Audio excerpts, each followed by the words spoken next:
This is Drink Beer, Think Beer, the podcast that gets to the bottom of every pint. I'm John Holl. From music's relationship to beer to how COVID helps speed up growth plans, Max Borgardt of Eagle Park Brewing in Wisconsin is my guest this week. We're also going to talk about the collaboration the brewery created with the Hope for the Day Foundation, an IPA called Things We Don't Say, a beer that encourages us to talk about mental health. All right, we're going to get into the show in just a moment, but first, this episode is sponsored by Lawson's Finest Liquids, and joining me on the line is Sean Lawson. He's the namesake of the brewery, and we're talking about Little Sip, the brewery's lower ABV hoppy option. And Sean, I've been seeing this beer on shelves. I've had it a few times myself. How did this beer come about? Little Sip IPA came about, John, through years of people asking for it in different ways.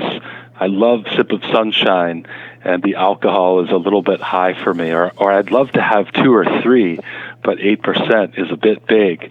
Or could you make an IPA that tastes just like Sip of Sunshine and is a little bit lower alcohol? And that's exactly what Little Sip IPA is, coming in at 6.2% ABV.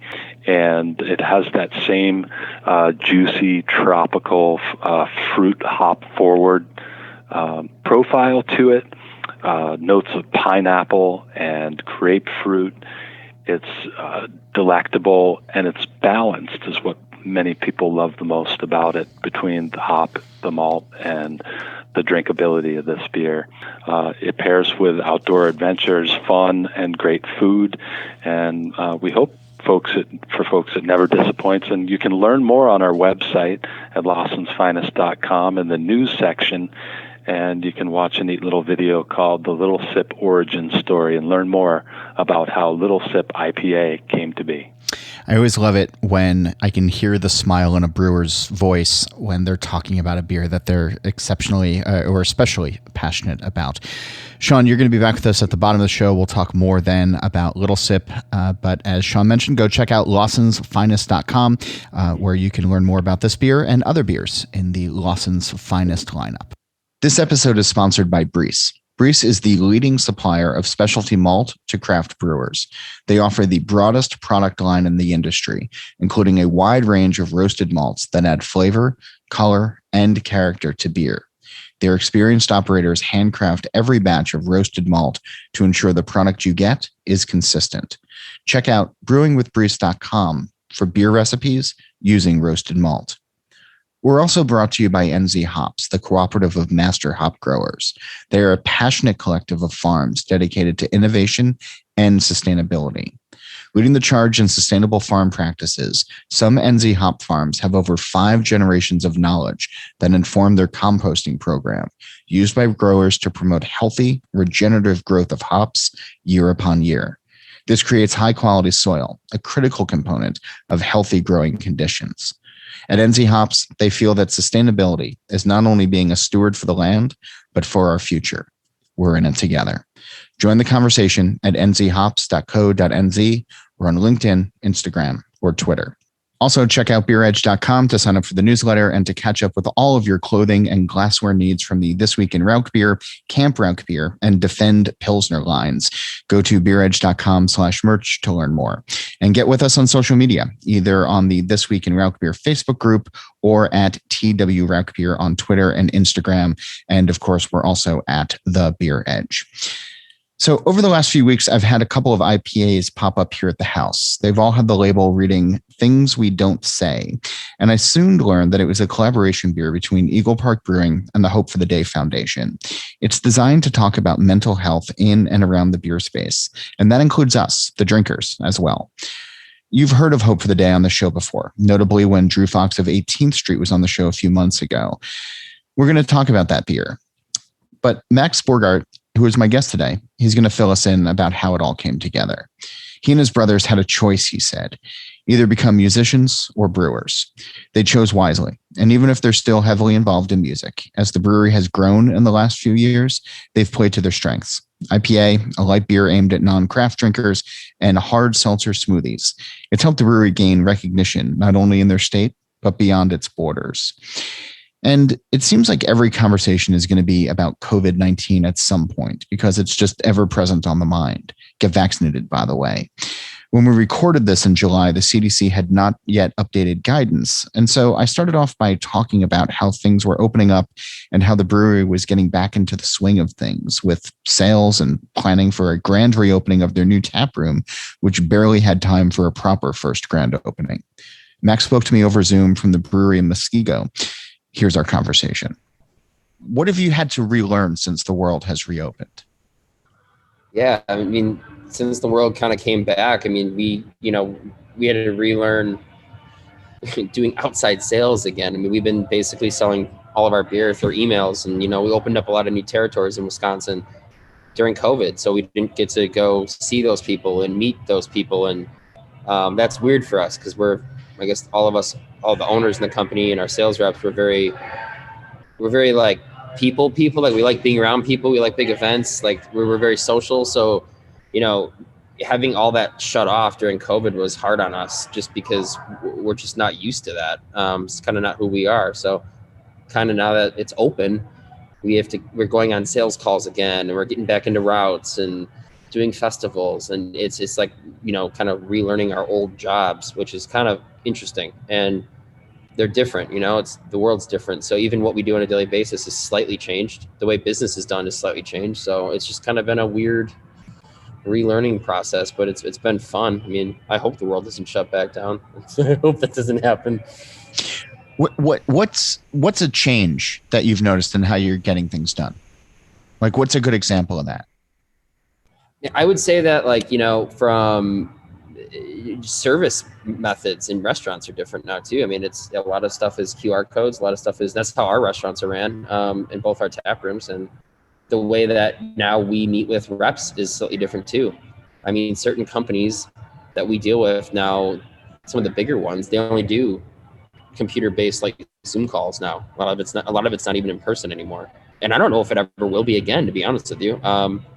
It's different for like our local bars and restaurants. We're a very face-to-face industry, and my past is I ran bars previous to owning this place. So, I don't think that's going to change. I think, bar owners, because we're around people, we serve people. It's like that face-to-face interaction is what bar owners want, so we still do a lot of that. But any like chains or any larger corporations, retail stores, any of that stuff that we sell in, none of it's really face-to-face anymore. And I like I said, I don't think it's going to go backwards. Honestly, I think that's just how it's going to stay. And some of these companies just changed. There's so much that can be lost in translation. And I mean, I've been doing this show on Zoom now for the last 18 or so months with just a few exceptions. And I miss like the visual cues or, sort of reading somebody's face or, having the atmosphere around us, which I think can make for a better show. When it comes to these virtual meetings, though, where you have real dollars on the line, where, there's real things that need to be done. How have you adapted to that? Are there things that you think might be being lost in translation or left on the table, or I don't know, fill in any sort of metaphor there?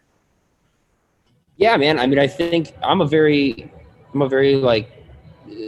passionate about what we do when, we're in meetings that, we're trying to sell new products or whatever. And, we're very expressive. I think we're very, we talk with our hands, and I would say that we're definitely more outgoing than some, I suppose.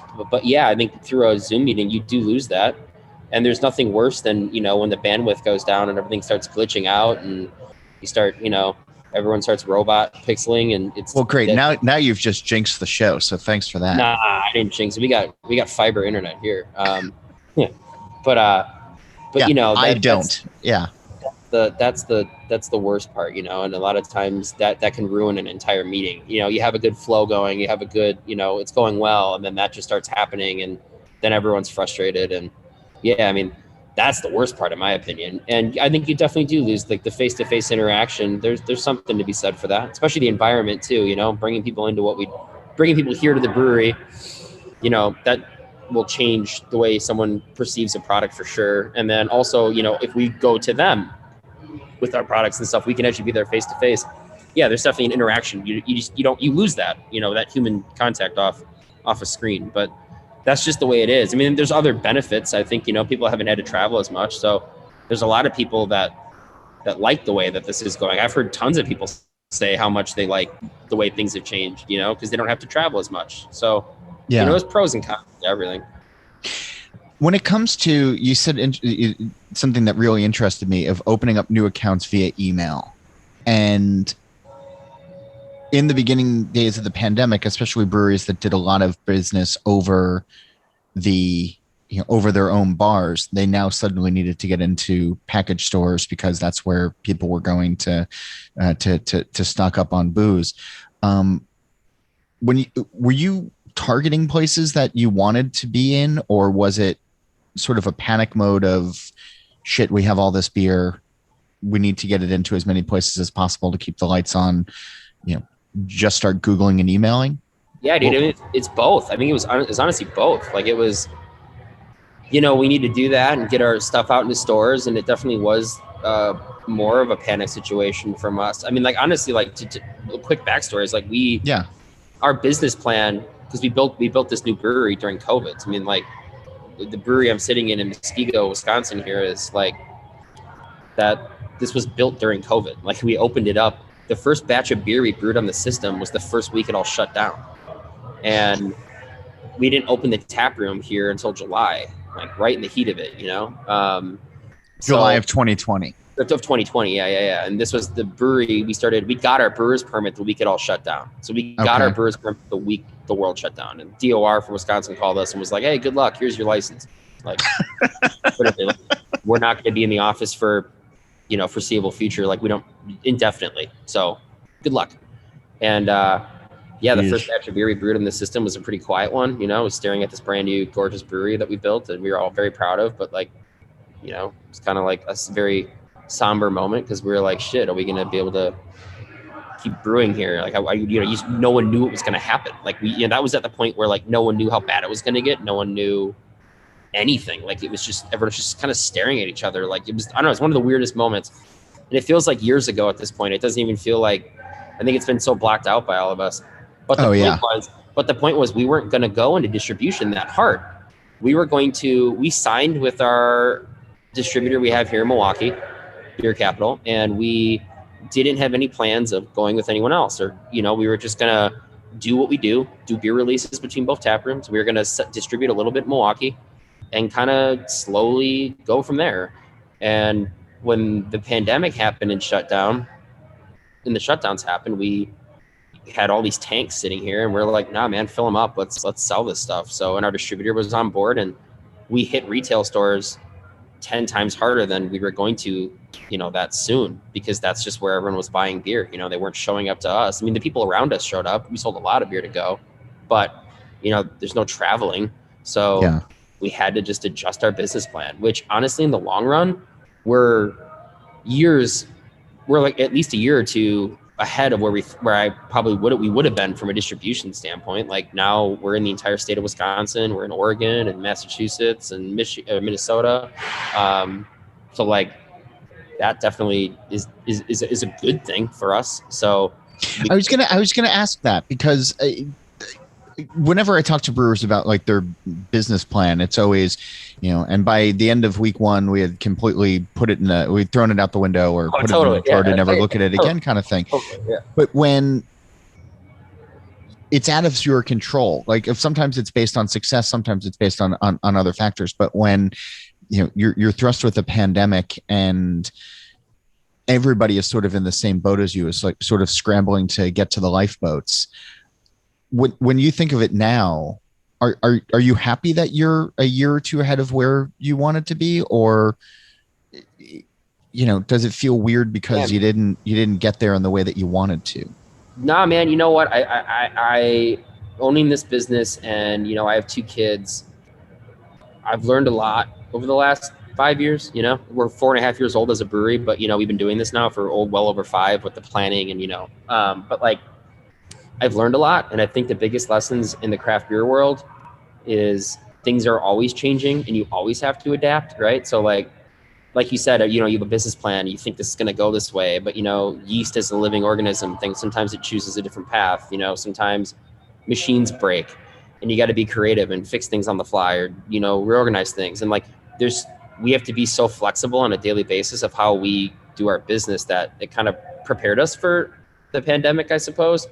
So the way I look at it is, there was no choice. What happened. So yeah, I'm grateful with the way things turned out for us. I think we're in a better place from a distribution model for sure. Because I think during the pandemic, in my opinion, like work was harder, life was harder, but like decisions were almost easier because like you had to make more beer, you had to sell beer, we had to make money to survive, So decisions were almost easier because there was pretty much only certain paths you could go down, right? So that was almost easier, but like, yeah, the execution and getting it all done, it was hard. I mean, like, shipping is still a nightmare. Raw materials are a nightmare. We got some more machines coming in, like new canning line and stuff right now, but like, all of it's sitting on the floor at our manufacturer because, it's missing like 2 parts. It's like 99.9% done minus 2 parts. So it's just been the way of the world. But no, I think we're better off because of it. And I look back on it, I think I probably learned, 3-4 years worth of knowledge in a year, dealing with like insurance companies with COVID and dealing with our accountants and figuring out there's all these grants from the government. And I spoke to more people. It was a huge amount of things that happened in a short amount of time.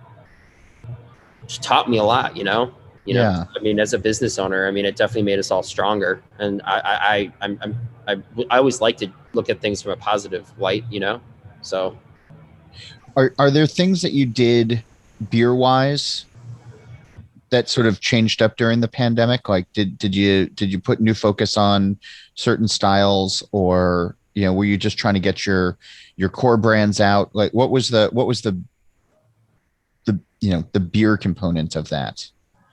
Yeah, I mean or what the market was looking for. Yeah, I mean, we haven't had year-round beer until like this past year. That was never a thing because we were in a 7-barrel brew house before, and we had like 7, 15, and 20-barrel fermenters. Yeah. So we never had enough volume of one thing to have a year-round. So year-rounds kicked off for us, which was Setlist and Loop Station, which were the original year-rounds way back when.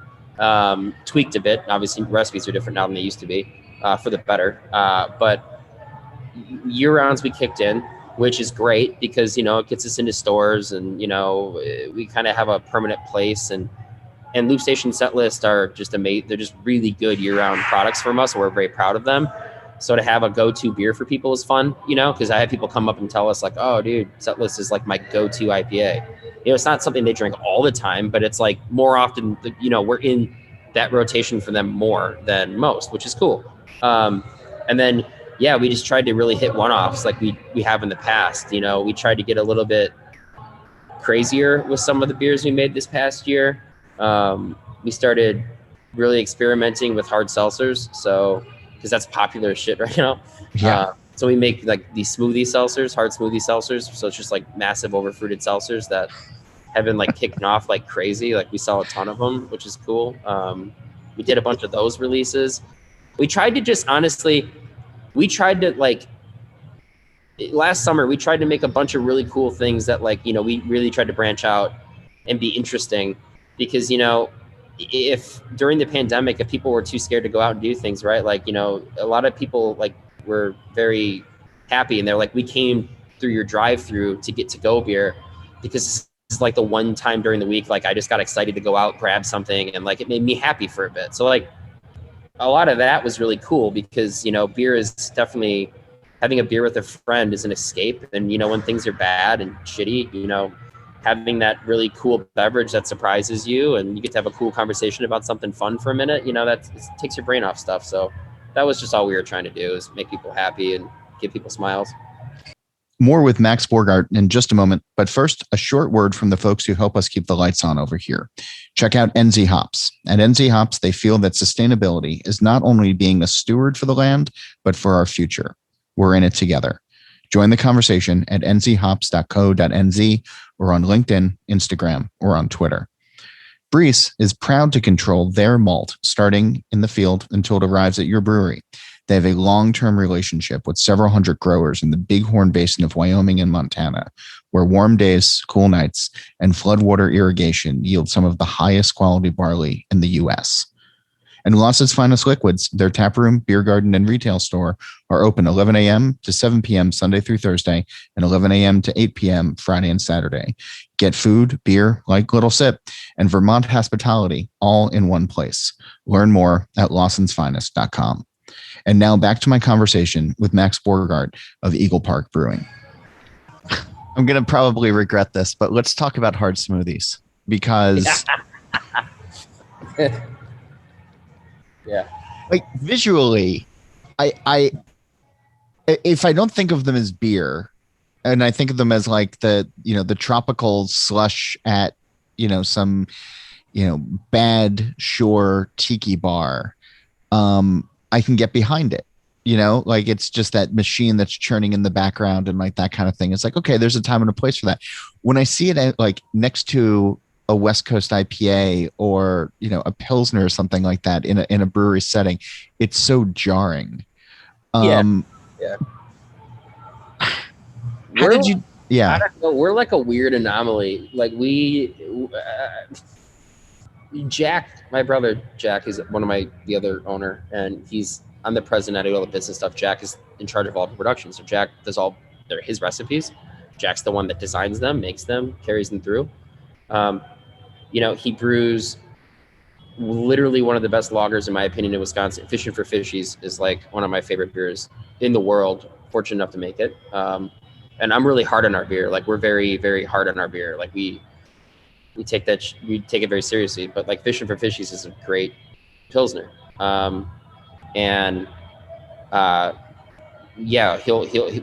He's spent years perfecting that recipe. And then, we have, it sits next to like a hard smoothie, on our menus. And I think right now we have like 47 beers on tap right now here out in Muskego. And it's good Lord, all of yours? Yeah. It ranges from lagers to West Coast IPAs to New England IPAs to milkshake IPAs to, regular stouts, adjunct stouts. We have hard smoothies. We have clear hard seltzers. We make a lot of different products. So it's like IPAs now.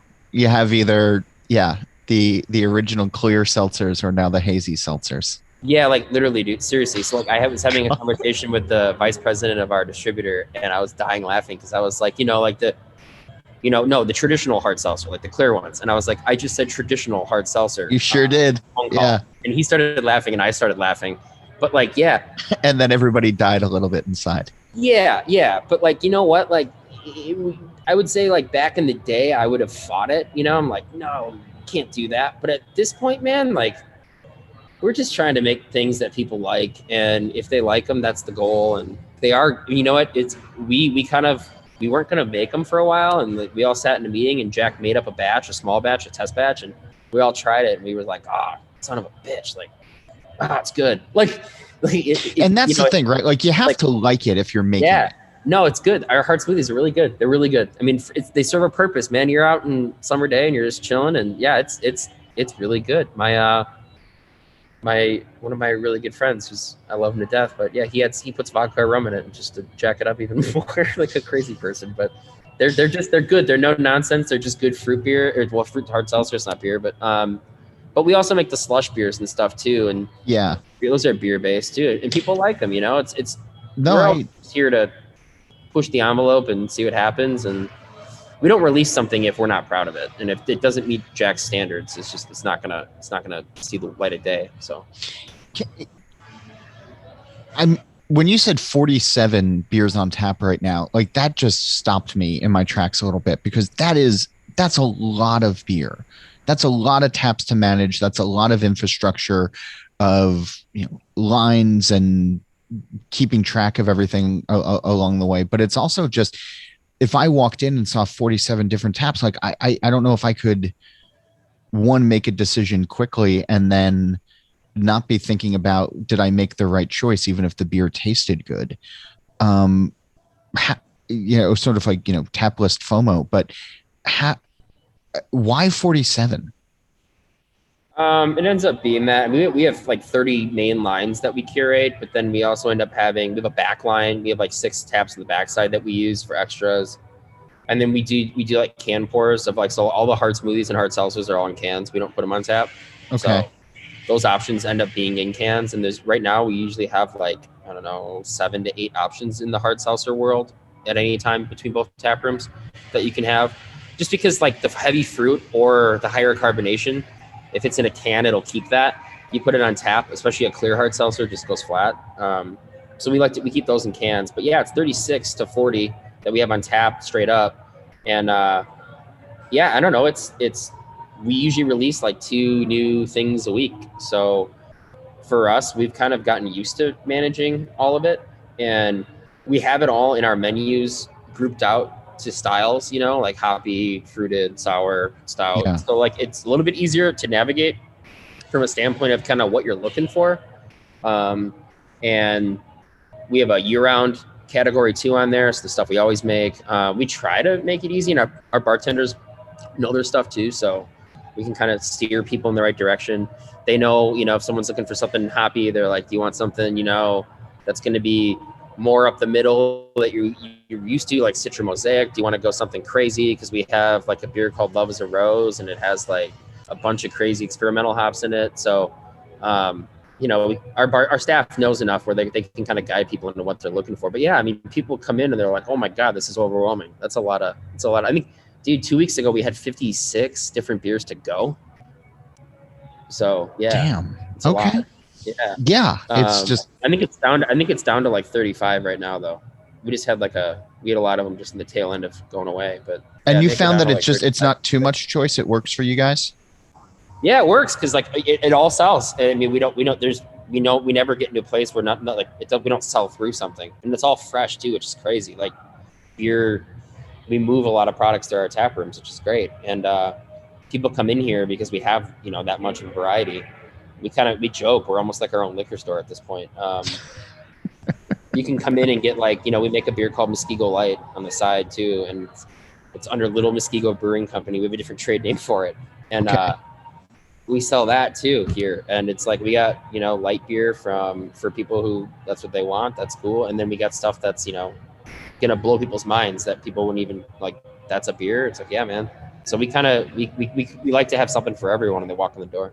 By putting your light beer under a different company, different brand, that strikes me as a really smart move, just to sort of grab, I don't know, non-craft drinkers' attention, and not try to necessarily trick them of hey, here's a craft brewery making would not trick them, but sometimes lighter beers can be a harder sell if people think that it's coming from the same place that's making, the blackberry passion fruit hard smoothie seltzer. Totally. What was that your thought when you created a separate brand for a light beer? Yeah. I mean, moving out to Muskego here. I mean, honestly, it was one of those debates where we knew we were going to start a different trade name for it, for sure, Little Muskego Brewing. And then I think it just allows us to do what we want with that versus feeling like we had to do things a certain way, like you just said, because it is part of if it's part of Eagle Park's brand, it kind of forces us to treat something a certain way. But now that it's its own thing, there's kind of no rules, it's like a fresh start. So the whole Little Muskego brand thing is kind of on the back burner for us. Eventually, probably the next year, once we get some more tanks in and some new equipment that's coming, we might start letting that rip a little harder. But it's just a fun project for us. I think the reason that we did it is because here in Wisconsin, we still see people who are massive craft beer fans will still have like a High Life or something. I was gonna say Wisconsin is so different when it comes to its love of all things Miller products that if you don't have something that can either compete with that or at least be on offer at your brewery. Yeah. Yeah. I'm dude, I don't know, I grew up, it's a Miller town, like Milwaukee, and, we're not going to be shy away from that and be like, oh yeah, screw the big guy. I mean, we're obviously want to sell beer. And we love craft beer. We don't really drink that much of it, but we are from Milwaukee, and Miller is part of our city. Miller was part of, all of us growing up. So, High Life is a thing. I'll still have High Life if it's, around. I don't go out of my way to order it, but if it's there, sure. But yeah, that was kind of the thought process is even people who love craft beer will have a PBR or a High Life from time to time. And it's kind of nostalgic. So You know, we kind of wanted to create the little Muskego brand, the Muskego Light brand, to be like nostalgic. You know, that's old school looking cans. We have these old school looking T-shirts and stuff, and it's just kind of meant to be its own thing, not interfere with what we do. And it's not that we, like you said, we're not trying to trick anyone. It's just Right. something else. It's kind of fun for us. So like, we have another one coming out called like Little Muskego's Muskego Original Draft. Like just like I don't know, it's like just. It's Good. kind You of had the attorneys sign off on that one. I hope. Yeah. Yeah. They can't get us for that one. Honestly, I already had my attorneys look into it. So like. Yeah, I wasn't joking when I said that. Yeah. Yeah, but no, like little things like that, man. And like we got we'll have a website for it. It's just going to be like really comical, funny, off the wall, kind of cool, fun brand that maybe one day it'll take off. But right now it's just a side project. We just it exists in our tap rooms. Okay. And people drink the shit out of it, dude. It's crazy. Like, I think Jack's making 40-barrel batches of it right now, and we sell out of it in our tap rooms. Like a whole 40-barrel batch of Just Draft, we'll sell in like, I don't know, a month. It's really. It is a state that loves its beer, and I wish more states were like that. But that's yeah, dude. And we still sell a ton of. We sell, and the majority of our stuff isn't that. But like, you know what? The way I see it too, it's like it's a gateway beer. It gets people in the door that maybe don't like IPAs, but then 3 months down the road we'll try something and they ended up liking it, and now they just drink this. So and there's a lot of times people come in with their family members, and I want if they're someone in their group doesn't drink craft beer, it's like, well, here's a light beer that's really good too, and it's something for everyone. And like I said, maybe that person then tries something else while he's here from someone, and they're like, whoa, it's awesome, and now we just got them into something, whether it's an IPA or a fruity beer or a sour or something, I mean, a lot of times people just don't know. They haven't tried it. Sure. But that's aspirational. And, I've heard people say that before of like, getting them started on, something, could lead to other things. But I've yet to hear a convincing story that it was through an American light lager. Usually it's something like an ESB or, something, or, even just like a stout that's not Guinness, something that had a little bit more flavor as opposed. Right. What's that? I would say, yeah, you're totally right on that for sure. Yeah. So I guess the question is, are you thinking of ways to bring people along? Like, so, you have that one person in the group who, is going to drink your Muskego Light and, enjoy it. Are you thinking of ways of saying like, hey, why not try one of our other 47 beers that we have on tap. Yeah. Or have on offer. My staff does that constantly. And I've even heard people in our tap room, like walking by tables, like having people in their group be like, yo, dude, just try this. Just try this. Please try this. Like don't drink that, drink this. And I think just being here, that happens. So maybe it's not necessarily like the beer that, like you said, is the gateway. I think it's just being in this atmosphere, having something that they like. Well, then, they'll be like, yeah, sure, give me that. I'll try it. It's peer pressure. I actually have, yeah, exactly. Totally peer pressure. Yeah. Peer pressure. So like, it is totally that. So, I mean, shit, my dad used to drink like Miller 64 when before like I ran like a craft beer bar, and I would like, he'd sit there drinking Miller 64, and I'm like, what are you doing here? Just try this, anything. He's like, whoa. I was like, gave him a craft lager, and he's like, oh, okay. And then he started drinking like ambers. He was drinking River West Stein from Lakefront, and then he got into drinking pale ales, and finally now all he drinks are IPAs, straight up, like West Coast IPAs, New England IPAs. It's his favorite thing in the world. Are you pushing the hard smoothies on him now? No, he won't drink that. No, he's 63, man. He's not jumping on that wagon. But no, I mean, I think that's just like, people's palates change. And I think just knowing what they are is half the battle. And, if you're in our atmosphere, in our room, I think people end up just, I'm here, why not? And they try other things. And I think that a lot of times it surprises what they like, You've mentioned your brother a bunch of times. You guys founded the brewery together. There's a story on your website of you were either going to be musicians or brewers. And I hear that's not an uncommon thing. There really does seem to be a correlation between people who enjoy creating music and also enjoy creating beer. And the music industry can be really rough. The beer industry is obviously very, very difficult, but there's in some cases an easier gateway to paying the mortgage. What do you see as the relationship between beer and music? A lot of things, like a lot of things. I mean, I would say there's what, half of my staff in the back that works in the brewery is all musicians. I am, Jack is, my brother Cass that is in charge of all of our sales. He's a drummer. We were all in a band, we still are. We still play shows every once in a while. But I don't know. I think there's, as a musician, you're kind of like, you're predetermined to work out in the craft beer industry. Like you're kind of bred for it, because music is hard. Writing music is a passion. You don't do it because someone forced you to. You do it because you love it. If you write your own music and you go play your own music at shows, some people aren't going to give a shit for a minute. You got to convince them that your band is good. You have to convince them that your music is good, and you have to convince them to believe in you. And you got some shitty shows every once in a while, but then there's those moments where, it's killer and the audience is great. And it's those moments that keep you coming back as a musician. And it's the shitty ones that kind of make you stronger. And brewing beer is the same way, man. Our industry is brutal, like you said, but we're kind of already, we're going to have some bad days where equipment breaks and things are frustrating. And then we're going to have some good days. But then, the moment you get out there and you see how much people dig our beer and drink it and love it, and, that's what makes it all worth it. But I would also say it's just like the creative energy, making something, is also why musicians just are in the craft beer world. I think it's just the mentality is the same for a musician as it is like someone who works in a brewery and who is a brewer. So I think that's why you see so many of it. Dude, I can't even tell you how many breweries that I am friends with, owners, and who are musicians. They're head brewers who are musicians. Like everyone is a musician in the craft beer world. It's nuts. You could put together 5 bands at each brewery. And like we have our grand reopening party. It's July 30th coming up. And like the 3 bands that are playing here are all employees.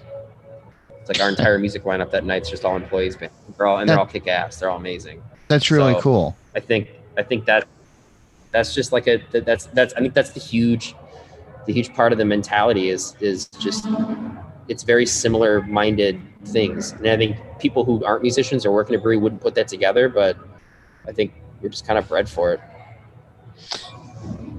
It's nice that you're supporting your employees that way and giving them a stage and giving them a chance to perform with the backdrop of the brewery. I think that's a really cool thing. One of the but their bands are really talented and successful, so like it's not even like they're so it's not necessarily even an act of charity. It's no. These guys they play some awesome shows. So no, okay, they're here doing us a favor. Okay.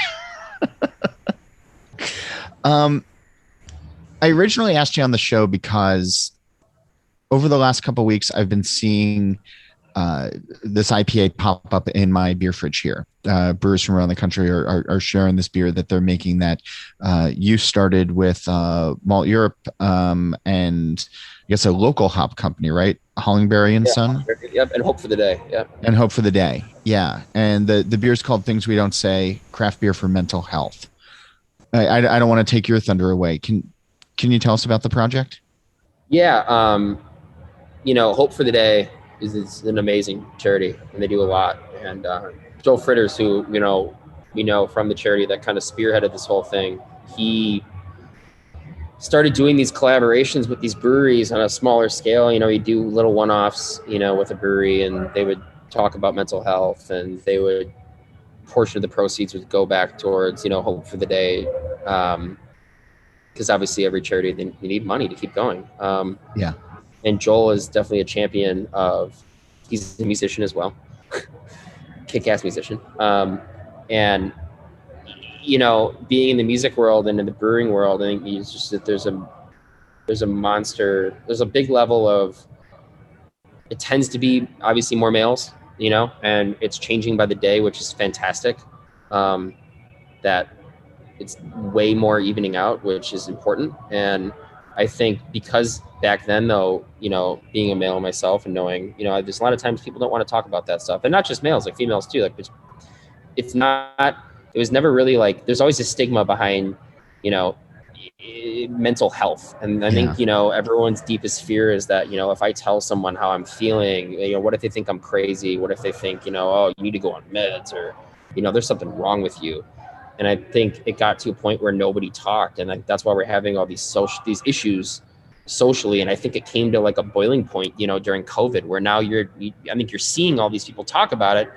I think everyone's finally like, enough is enough. We can't continue to sit here and ignore these problems that we're having. And everyone has mental, everyone has things in their life that are hard, and, it's life is challenging. So I think this whole project was just started around getting people to speak up about how they feel. And if they're going through something, tell someone. And like a lot of times just getting that off your chest is a huge thing. And my family has a lot of experiences with mental health.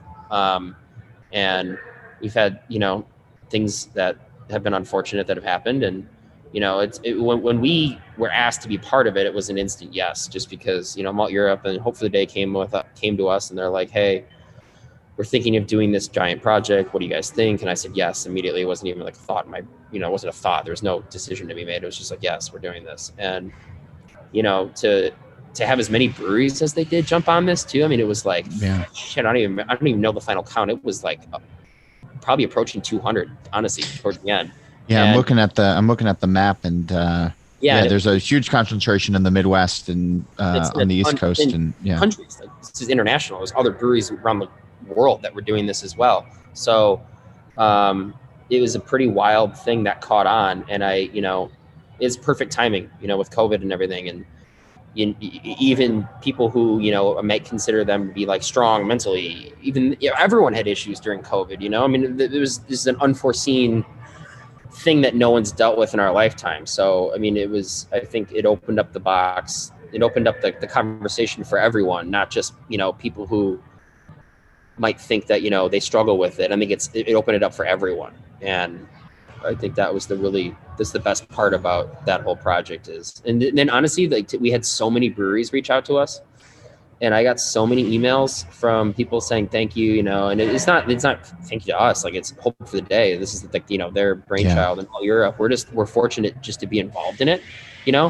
but we got a lot of stories from brewers and people that work in breweries saying like, yeah, I lost my friend to suicide, and this means a lot to me, and thank you for like making this, putting this out there for people. And, our families had some instances where we've been close to that, the suicide route as well. And, it's just maybe one conversation changes that, one thing someone says to you could be the thing that sways someone's decision. And, I think that the worst thing about the whole situation is there's always that moment of like wondering why, like, what could have been, what if and that's a hard thing for people. For those of us who are left behind. Yes, that have to sit here and deal with it. And obviously anyone that from the outside looking in is going to say, it's not your fault, it has nothing to, and it doesn't. But, it's just those moments of, what could have been. And I think the big thing is it's like what Joel says, from Hope for the Day is like, if we can eliminate as many of those as we can, we're doing our job right. Like the impact we're making is important. And that's the goal is, just to have as little of that happen in the future going forward, because people hopefully don't feel like they're, less of a human being or, because they feel that way. So.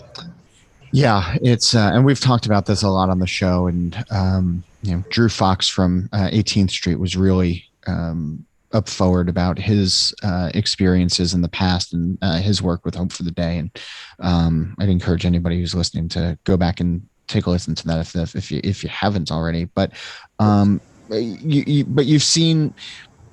It's interesting because there's been all of these beers for causes that have really been sort of coming out since the beginning of COVID. And they're not necessarily, some are COVID related, like the other half, hospitality beer, but then there's others like Weathered Souls, which had their Black is Beautiful, which was born out of the Black Lives Matter movement last summer. There's now Brave Noise, which is coming from the mistreatment of women in the industry. There's all these beers that are designed to spark conversation. And I often wonder, like, for this particular beer, which you all released in May, we're in July now. You have seen people, I guess, embrace these conversations, have these very difficult conversations, because they've seen this beer or because they've heard about this initiative. Yeah. I was here. We had Old Irving Brewing from Illinois. Chicago. And and they were up here talking to us, and they came to meet us because of that, and they told us some stories personally that I'm not going to get into, but the just serious things that happened to them and friends, and it's a huge thing, and they've done stuff with Hope that previous too. So it's everyone has experiences in it, and with to your point too, with everyone doing these beers for causes, I think every brewery hopefully does it for the right reasons. If you feel that strong about it, you need to do it. But I think if anything, it's made some conversations that might have been uncomfortable in the past, hopefully less uncomfortable moving forward, especially with the women in our industry and some of the stories that you find out of. It makes you pretty sick to your stomach. And there's just a lot of things that I think we've had in our society that have just been norms for so long that no one kind of rocked the boat and no one said anything. And I think now that you look back on a lot of these instances, and especially me as a business owner, we have almost 80 employees now. There's 80 people's lives, and the 80 people that work here that rely on this income for their life, so they have kids and families and lives. So we have a lot of responsibility as a business, and not only that, we have a responsibility to be good employers and set examples for other companies, and we try to see ourselves in that light. And a lot of the things you see happening and you hear about, and you're like, wow, man, yeah, that does actually happen in other instances. And there's things you see on a daily basis, like, wow, that looking at it, that is wrong. And I don't know, why has it been that way for that long? I think it's just because no one thought about it, no one talked about it, and now that people are, things are starting to change, which is good. And I think it's it's necessary. And I think everyone reevaluated everything they were doing and during COVID, and I think again, it made people kind of go, yeah, we're done with this. Enough is enough. So, I think there's going to be a lot of positives that come out of this past year. And I think those are the things, everyone should focus on. Well, I'll tell people that you can learn more about this beer. It's on hftd.org, and the beer is Things We Don't Say. It's a 6% IPA, and the recipe's on there. And even though you launched this in May, people can still do this at any time, right? There's no... Oh, yeah. Yeah. We encourage anyone to jump in if they feel like brewing it. Yeah, that's 100%. Just get on board, because it's something that I think the world definitely needs right now. Do you have plans to keep this going? Yeah, we're going to keep talking, and we don't, when we work with charities that we see eye to eye with, I think that's the big thing too, is whenever we do as much as we can for charity, we hand select them, because we want to make sure that we see eye to eye where the money's going, if it's our money that we're donating. And hopefully the day it's just been they're awesome. So we see no reason why we're not going to keep this going, do some more collabs in the future, and change up the beers. And the work's never done. Yeah the work's never done until this is a problem that we don't have anymore, or a situation we don't have anymore. Yep. But Max, thanks for being on the show this week, and thanks for telling me about this beer and making me more curious about hard smoothies now, seltzer smoothies. I feel like I need to educate myself a little bit deeper on them. So thanks for that. Yeah, they're fun. That's their purpose. They're supposed to be fun. And it sounds like you're busy behind you in the tap room there. So that's I'm glad you guys are going to be able to have your grand reopening at the end of this month. Yeah, the party that didn't happen last year. Yeah, but thanks for doing the show. I appreciate it. Yeah, no worries. Appreciate it. Thanks for having me on. Again, you can learn more about the beer we talked about and more by visiting the Hope for the Day website at hftd.org. And again, my thanks to Max.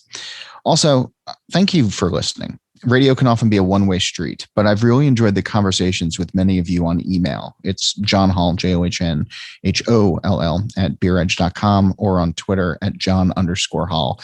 I respond to everybody, so please reach out. Let me know what's on your mind. Let me know what you want to hear, and I'm looking forward to those conversations. And of course, there's Beer Edge social media at The Beer Edge and all of our This Week in Rauch Beer various pages, including our Facebook group where you can just search for us, or on Instagram and Twitter, you can find us at TW Rauch Beer. As promised, Sean Lawson is back with me. He's the founder of Lawson's Finest Liquids in Vermont, which is a sponsor of this episode. Thanks to them for that. And we're talking about Little Sip. And Sean, I think there's a desire by a lot of drinkers for lower alcohol beers these days, but still having full flavor. So what was the challenge in making this beer, and what have you seen the response as? Well, the challenge in making a beer where you're trying to deliver a lot of flavor with a little bit less alcohol is achieving just the right balance while packing in a full flavored beer. At 6%, it's not that low, but it is significantly lower than our Sip of Sunshine flagship that comes in at 8%. So we've brewed up about 5 test batches of this beer to get the recipe just right before nailing down the Little Sip IPA, and I'm thrilled that it's going really well. It's available all throughout the Northeast in cans, and draft is slowly coming back as well. So folks can look for those bright blue Little Sip IPA cans right next to the Sip of Sunshine. And as you mentioned, the trend is towards lighter and lower alcohol beers, and we have another beer that sits right next to the Little Sip, our Super Session series of IPAs that comes in at 4.8%. And that beer is another one for folks that are looking for a little bit lighter and lower alcohol beer to quench their thirst. And it features a single hop in each numbered edition of the Super Session series. So again, it's all about striking the right balance, and the lower alcohol you go, the harder it is to do that. So we work really hard on our formulation to get it just right. Well, everybody should go give it a try, and then a try again and again and again. Thanks, Sean. Little Sip and the Super Sessions are available in the brewery's footprint wherever fine beers are sold, and you can learn more about it at lawsonsfinest.com, where you can also learn more about the brewery and its other beers. This episode is sponsored by Brees. Brees is the leading supplier of specialty malt to craft brewers. They offer the broadest product line in the industry, including a wide range of roasted malts that add flavor, color, and character to beer. Their experienced operators handcraft every batch of roasted malt to ensure the product you get is consistent. Check out brewingwithbrees.com for beer recipes using roasted malt. We're also brought to you by NZ Hops, the cooperative of master hop growers. They are a passionate collective of farms dedicated to innovation and sustainability. Leading the charge in sustainable farm practices, some NZ hop farms have over 5 generations of knowledge that inform their composting program, used by growers to promote healthy, regenerative growth of hops year upon year. This creates high-quality soil, a critical component of healthy growing conditions. At NZ Hops, they feel that sustainability is not only being a steward for the land, but for our future. We're in it together. Join the conversation at nzhops.co.nz or on LinkedIn, Instagram, or Twitter. You know the deal. Nate Schweber, he does the music. Jeff Quinn designed our logo, and I'm John Holl. New episodes of this show release every Wednesday, and that's when I'm going to be back again to drink beer and to think beer.